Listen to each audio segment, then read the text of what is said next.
Bonjour chers étudiants dans le cours de système d'exploitation de filière SMI, semestre S4. On est toujours dans le chapitre de gestion des processus. Et ce qu'on va traiter aujourd'hui, c'est la partie de manipulation des processus, c'est-à-dire la création des processus, la communication entre les processus, ainsi que la partie des signaux et des priorités. Donc, le plan de la séance, au début, on va commencer par un petit rappel de ce qu'on a fait la dernière fois. Ensuite, on va traiter la création et l'héritage des attributs entre les processus parents et fils. Ensuite, la communication entre les processus. Et bien sûr, on va finir avec la partie des priorités. Donc, comme on a fait la dernière fois, un processus est un programme en cours d'exécution. C'est-à-dire, lors du démarrage du système, les applications sont découpées par le système d'exploitation selon plusieurs petits programmes. Ces programmes sont intitulés comme des processus. En fait, l'objectif de cette opération est de faciliter la gestion des applications par le système d'exploitation, mais aussi pour assurer la notion de multitâche, c'est-à-dire plusieurs processus s'exécutent de manière simultanément, et ainsi plusieurs applications peuvent s'exécuter en même temps. Donc, un processus peut créer un autre processus. On a défini ça par le lien de parenté, c'est-à-dire si P1 crée P2, on dit que P1 est le père de P2. Un processus aussi est défini par un ensemble d'attributs, ce qu'on va traiter aujourd'hui aussi. Donc, toutes les informations sur les processus sont structurées dans une table qui s'appelle la table des processus. L'ordonnanceur, c'est une partie du système d'exploitation qui est responsable d'assurer la gestion des processus et surtout l'ordonnançabilité des processus. Donc, on a défini aussi les états d'un processus. On a dit qu'il existe dans la littérature 3 états. Le premier état, c'est l'état prêt, c'est l'état par défaut des processus après le démarrage, l'état en cours d'exécution, connu aussi par l'état élu, et l'état bloqué. Donc, on a dit que l'opération, on a défini l'opération de multitâche par la possibilité de partage de temps par le système d'exploitation. Toutefois, cette opération nécessite de respecter deux contraintes, notamment la première qui consiste dans l'idée qu'un processus, dans un instant T, nous avons un seul processus qui peut accéder au CPU, mais aussi, pour exécuter une instruction, un processus doit forcément passer par le CPU.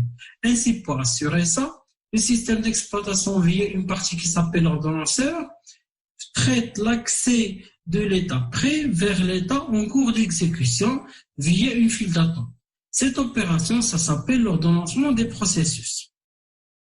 On s'est dit que l'ordonnancement des processus est géré par ce qu'on appelle des techniques d'ordonnancement. Ces techniques d'ordonnancement sont classées selon 3 méthodes, selon 3 types. L'ordonnancement classique de l'unité centrale, notamment les 2 types de techniques préemptives et non préemptives. Dans la partie préemptive, nous avons vu 2 types de techniques, le FIFO et le PCTE. Et dans le type non préemptif, nous avons vu 2 exemples, notamment le tourniquet et le PCTER. Aussi, au niveau d'ordonnancement des tâches dépendantes, ça veut dire que l'exécution d'une tâche dépend de l'exécution d'une autre tâche. Là, on a vu un seul exemple qui s'intitule le temps de traitement moyen minimum. Aussi, au niveau de l'ordonnancement du système temps réel, nous avons vu 2 techniques, le RMA qui est basé sur la période et le DMA, qui est basé sur le délai critique. Donc, pour pouvoir travailler les exercices qu'on va faire aujourd'hui au cours de cette séance, nous avons besoin d'une machine virtuelle Linux ou d'un système Linux, bien sûr. Bien sûr, il faut noter que contrairement aux autres systèmes d'exploitation, Linux, il est créé par des sociétés, mais aussi des communautés. Donc, ce qui nous a donné une certaine richesse qui s'appelle une distribution, c'est-à-dire nous avons plusieurs variantes du système Linux qui sont intitulées des distributions. Et chaque distribution propose plusieurs versions. Un exemple de distribution, nous avons Ubuntu, Fedora, Kali, ainsi que les autres distributions. Dans ce cours, on va utiliser Ubuntu. D'ailleurs, la distribution Ubuntu est destinée au grand public. Un éditeur, nous avons aussi besoin d'un éditeur de texte. notamment soit Emacs, soit VI, soit n'importe quel éditeur. Dans mon cas, je vais utiliser le gedit et bien sûr le compilateur GCC. Il faut noter, si vous n'avez pas le compilateur GCC, vous pouvez toujours l'installer via l'outil apt-get qui est disponible sous la distribution Ubuntu. Bien sûr, la première question qu'on va poser, pourquoi on utilise Linux? La question est très simple, parce que le système Linux est le système le plus ouvert. Contrairement aux autres systèmes d'exploitation tels que Microsoft qui est propriétaire, Linux il est disponible, la majorité des versions des distributions Linux ils sont disponibles sous licence libre, c'est-à-dire on peut facilement voir même le code source du Linux, ce qui nous permet en fait de comprendre comment il fonctionne derrière. Donc, la première des choses qu'on va voir, c'est la création. La dernière fois, on a parlé comme quoi pour créer un processus, nous utilisons la fonction fork. On a défini fork, c'est une primitive système qui est disponible sous la bibliothèque système disponible dans les API proposées par Linux, notamment 6/signal.h. La fonction fork, c'est une fonction qui permet de créer un processus. Donc, le type de retour, c'est bien sûr l'exécution nous donne la création d'un processus, mais aussi nous avons une valeur de retour qui est un entier, qui peut avoir trois valeurs. Soit la valeur strictement supérieure à 0, qui est généralement dans le code du père, soit est égal à 0, qui est dans le code du fils. Sinon, si nous avons la valeur inférieure à 0, ça veut dire qu'il y a un problème d'exécution. Donc, voici l'opération la plus importante au niveau de fork, c'est l'opération de duplication du code. Ça veut dire qu'après l'exécution de fork, il y a un autre processus qui est créé. Ça veut dire qu'il y a un processus, il y a un programme. Donc, le système, qu'est-ce qu'il fait? Il duplique le code. Ça veut dire qu'il crée un deuxième programme avec toute la partie de code qui est en dessous de fork. Donc, maintenant, comment le système fait la différence au niveau des deux? C'est très simple. On est aussi sur la base de la valeur de f. N'oubliez pas ici que nous avons deux programmes. Ça veut dire au niveau du programme du père, la valeur de f il est supérieur à 0 et la valeur de f dans le fils il est égal à 0. Donc maintenant, pour pouvoir définir les parties de chaque programme, il suffit tout simplement de mettre les blocs le bloc de code dans les conditions. Ça veut dire la partie du père qui sera exécutée après le fork, c'est celle-là, qui est dans le bloc if est supérieure à 0, tandis que la partie du code qui sera exécutée par le fils, c'est celle-là. Ça veut dire la partie du f, elle est égale à 0. Donc, un processus, c'est un programme en cours d'exécution, mais vu par le système, c'est un ensemble d'attributs. Les attributs les plus importants sont le PID, tel qu'un PID, c'est un identifiant unique qui permet d'identifier un processus. Donc, l'élément clé de cet attribut, c'est l'unicité. Nous avons aussi le PPID qui définit le PID du père, le UID qui définit le propriétaire du processus, le groupe ID c'est le groupe du propriétaire, et puis le PWT c'est le répertoire du processus. Maintenant, pour lister les attributs d'un processus, nous avons deux méthodes. La première méthode consiste à afficher la table des processus Linux via la commande ps-ef, tandis que la deuxième méthode consiste à utiliser des primitives telles que fork, mais d'autres primitives qui sont disponibles dans l'API qui permettent d'afficher les attributs du processus en cours d'exécution. Ces primitives sont les suivants. Donc, bien sûr, ils sont aussi disponibles dans la bibliothèque signal.h. Nous avons getPID pour le PID, le getPPID pour le PPID, le getUID pour le UID et le getGID pour le GID. Et le getSUVD pour le répertoire, pour les chaînes de caractères, pour le répertoire du processus. Il faut noter que normalement le type de retour de ces fonctions c'est pas un entier, mais dans notre cas pour faciliter, on va travailler comme des entiers. Donc bien sûr au niveau de l'exécution vous aurez juste un warning, c'est pas grave vu qu'il faut utiliser une certaine structure qui est adaptée à ce type de fonction. Donc maintenant l'exemple de code pour pouvoir utiliser ces fonctions. Donc, qu'est-ce qu'il suffit de faire? Il suffit d'appeler ces fonctions qu'on a définies dans chaque partie de chaque processus. Exemple, au niveau de fils, donc nous allons appeler ces fonctions dans la partie du fils. C'est très simple. GetPID, GetUID, comme vous voyez ici dans l'exemple. Et bien sûr, il faut noter que le répertoire de travail, c'est une chaîne de caractères. Donc, il faut faire un pourcentage S. Le même code, on va le mettre dans la suite du pair. Donc, en fait, pourquoi? Parce que chaque partie va afficher, chaque fonction va afficher les attributs du processus court. Donc, ainsi, nous aurons l'affichage des attributs des deux processus. Et si vous avez l'exécution de la table des processus avec PS-EF, vous remarquez ici, par exemple, là, en fait, que vous avez ici comme colonne les attributs des processus, notamment le PID.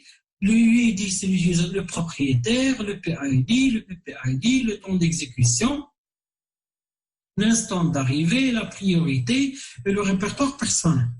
Maintenant, si on exécute ce code, bien sûr, pour compiler, on a déjà fait, il faut utiliser la commande gcc-o pour changer le nom de l'exécutable. Maintenant, si on exécute /.exec, vous remarquez ici les attributs. Donc ici, si vous remarquez avec moi, si on va essayer de comparer les deux attributs des deux processus, vous allez remarquer que tous les attributs sont similaires entre les deux processus et que le GID, le PWT, le UID, tandis que les deux processus, le PID et le PPID, qui sont différents. Donc, ce qu'on peut en déduire, que tous les attributs sont hérités, ça veut dire que le fils hérite de tous les attributs de son père, sauf le PID et le PPID. Ce qui peut s'expliquer facilement par l'unicité du PID, et puis vu qu'ils n'ont pas le même père, bien sûr, si P1 crée P2, P2 c'est le fils de P1, mais P2 c'est pas le fils de P1, donc ils n'auront pas le même PID. Donc ça veut dire que ces deux attributs qui ne sont pas hérités. Maintenant, on va parler de la communication entre les processus. Ici, vous avez, normalement, pour la communication généralement entre les processus, il y a deux méthodes. Il y a la méthode qu'on va traiter dans ce cours qui s'appelle les pipes, qui permet l'envoi des données. Et nous avons aussi une méthode qui est utilisée par toutes les applications, qui s'appelle les sockets, en fait, qui permet l'envoi des messages via le réseau. Donc, les sockets, c'est une méthode qui est utilisée par toutes les applications, pas seulement par les processus. Il est de type client-serveur. L'échange de données se fait via le réseau, c'est-à-dire en respectant l'architecture TCP/IP. Une méthode utilisée par les différents types d'applications. Les processus, dans notre cas, vu qu'ils travaillent dans la même machine, ils vont passer par l'interface L0. Bien sûr, pour pouvoir utiliser les sockets, ça nécessite une certaine programmation adaptée aux sockets. La deuxième méthode qui est les pipes, c'est une méthode qui est plus facile, qui est destinée juste au processus, qui appartient bien sûr à la même famille. On va discuter les caractéristiques par la suite. Donc un pipe est caractérisé par un tunnel à double sens entre deux processus. Chaque sens, il est destiné à une opération. Par exemple, si on prend ce sens pour écrire, le deuxième sens sert à lire le contenu d'un pipe. Donc maintenant, pour pouvoir manipuler les pipes, nous avons besoin de trois fonctions. Ce sont aussi des primitives systèmes. Nous avons la fonction pipe, qui permet la création d'un pipe, la fonction read qui permet de lire le contenu d'un pipe, et la fonction write qui permet d'écrire dans un pipe. Un exemple d'utilisation. Bien sûr, pour pouvoir utiliser la fonction pipe, on a besoin d'avoir un tableau comme argument. Le tableau sert à définir le sens. N'oubliez pas qu'on a dit qu'un tunnel comporte deux sens. Donc, bien sûr, définir le sens de lecture ou le sens d'écriture, on a besoin d'utiliser un tableau. Donc, ce tableau sert juste à définir le sens de chaque opération.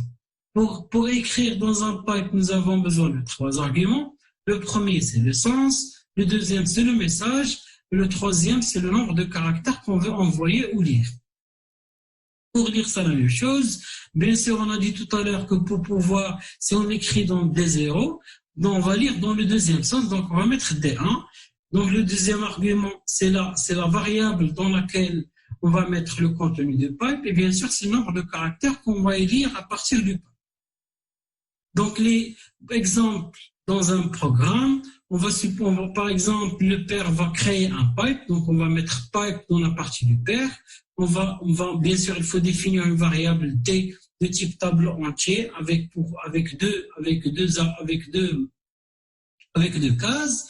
Et puis, pour la fonction write dans le fils, donc ici dans ce programme, par exemple, le père crée un pipe, le fils envoie un message et le père reçoit ce message avant de l'afficher à l'écran. Donc maintenant, les caractéristiques des pipes sont, la première des choses, la taille est limitée. La deuxième, c'est FIFO. Ça veut dire quoi FIFO? Ça veut dire l'écriture dans un pipe est de type FIFO. Si on dépasse la taille d'un pipe, et on veut encore ajouter des caractères, les seuls caractères qui sont pris en considération, ce sont les premiers caractères. Ça veut dire qu'on ne va pas écraser les caractères suivants ne vont pas écraser les premiers caractères, vu que l'écriture est de type FIFO. Le troisième caractéristique, c'est l'utilisation des pipes qui concerne juste les descendants du processus qui a créé le pipe. Exemple, dans cet exemple, seuls les descendants du main, la fonction main, qui pourront utiliser le pipe qui a été créé par le main.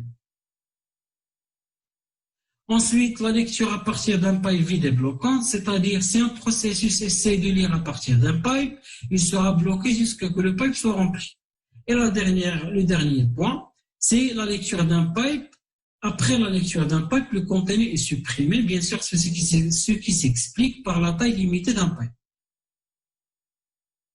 Maintenant, on va passer les signaux. Contrairement au pipe qui permet d'envoyer des messages, les signaux permettent de provoquer une action. C'est-à-dire, lorsque vous envoyez un signal à un processus, le processus va exécuter une certaine action dépendamment du signal qu'on a envoyé. Donc, généralement, pour envoyer un signal sur Linux, vous utilisez la commande kill. Kill, espace, -6, du 6, le signal qu'on veut envoyer. Un signal est présenté soit par son nom, soit par son numéro. On va voir ça par la suite. Et bien sûr, le PID du processus. Pour lister l'ensemble des signaux sur Linux, on fait la commande kill, -L, avec l'option L. Ici, on peut lister l'ensemble des signaux. Sous Linux, nous avons au total 64 signaux. Parmi ces signaux, nous avons un signal, par exemple, c'est qui permet de tuer un processus. Ça veut dire quoi tuer un processus? C'est arrêter l'exécution de ce processus de manière involontaire. Exemple, pour utiliser ce signal, on peut soit utiliser son nom, soit utiliser le numéro 9. Donc maintenant, pour envoyer un signal à un processus, il faut récupérer son PID. Donc il faut exécuter le programme, c'est-à-dire le processus, et afficher son PID avant d'envoyer un signal. Généralement, pour faire cette opération, je vous conseille d'ajouter une fonction qui s'appelle sleep, qui permet d'obliger le processus à attendre un peu le temps que vous pouvez lancer le signal.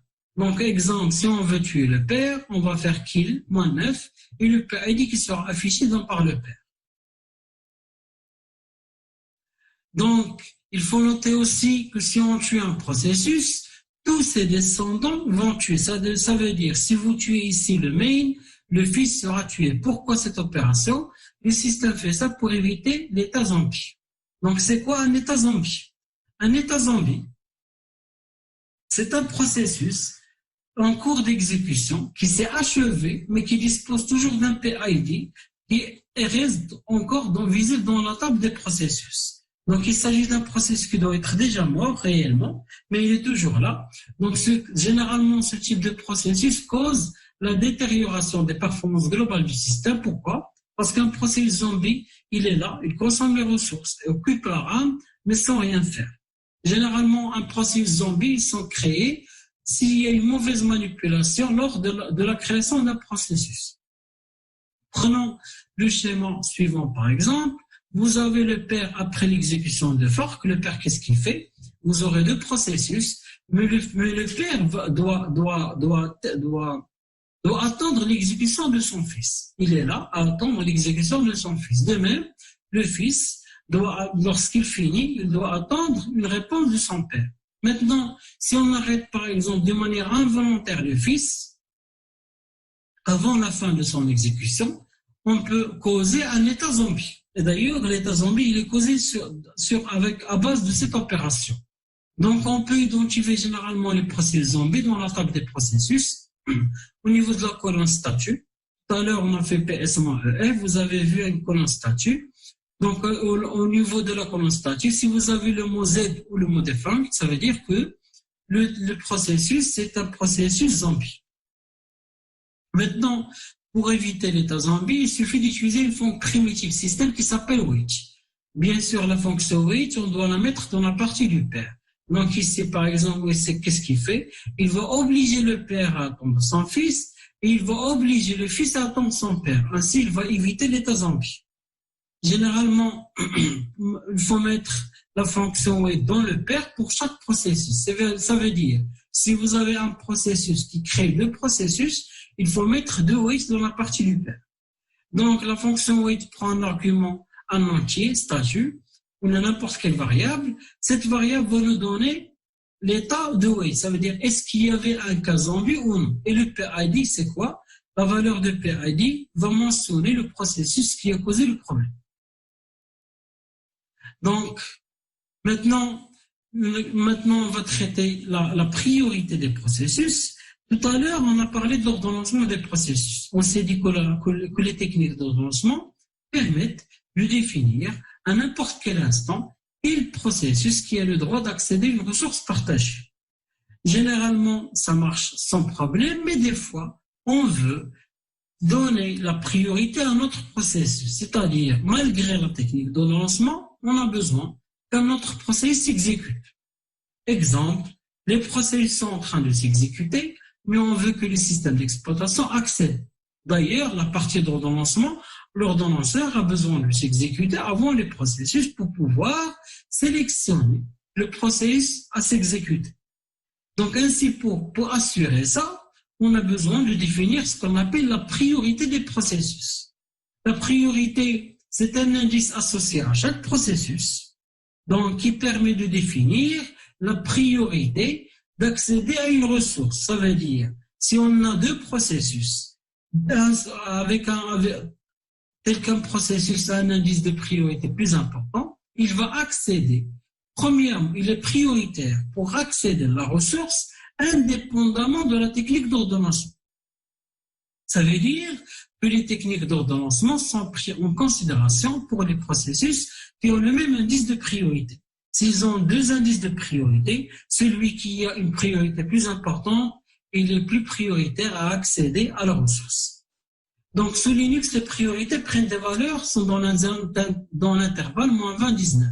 Telle que la valeur 19, elle est la moins importante. Et la valeur moins 20, elle est la plus prioritaire. Ça veut dire que le processus dont l'indice est égal à moins 20, il est beaucoup plus prioritaire que le processus dont l'indice de priorité est égal à 19. La valeur de priorité par défaut est égale à 0. Les valeurs de priorité positives, tous les utilisateurs peuvent les affecter à un processus, tandis que les valeurs négatives, c'est le super utilisateur root qui a le droit de les affecter à un processus. Donc maintenant, comment affecter la priorité à un processus? Donc on peut le faire via deux fonctions, via deux commandes. La commande nice, qui est utilisée avec une commande, c'est-à-dire nice permet d'affecter une priorité dès le lancement. Mais pour cela, on doit utiliser avec les commandes. Donc on fait la commande, suivie du niveau de priorité, moins 1, 1, 20, n'importe quoi, selon bien sûr l'intervalle qu'on a spécifié, et puis le nom de la commande. Mais pour changer, pour associer la priorité à un processus, on doit avoir son PID. Chose qu'on ne peut pas savoir qu'après l'exécution de ce dernier. Donc ainsi, il faut utiliser une deuxième commande qui s'appelle renice, qui permet de changer la priorité d'un processus. Pour cela, on fait la même chose, la commande, le niveau et le PID d'un processus. Donc, une fois on change le PID, la priorité d'un processus, le processus devient plus prioritaire ou moins prioritaire que les autres processus. Donc, maintenant, on peut passer à la conclusion. Le PID, comme est un attribut clé pour identifier les processus de manière unique, le PPID est l'attribut qui permet de définir le lien de parenté entre les processus. Tous les attributs sont hérités, sauf le PID et le PPID. L'utilisation des pipes permet d'assurer la communication entre les processus d'une même famille. Les signaux permettent de provoquer des actions prédéfinies, contrairement aux pipes qui permettent d'envoyer des messages. Donc, la priorité est un mécanisme clé pour assurer l'exécution des processus système avant les autres processus. Pour arrêter un processus, on peut lui envoyer un signal, notamment le signal numéro 9, seeking. Les processus zombies, ce sont des processus qui affectent les performances globales du système. Pour éviter l'état zombie, il faut utiliser la fonction routine. Merci de votre écoute. À la prochaine séance.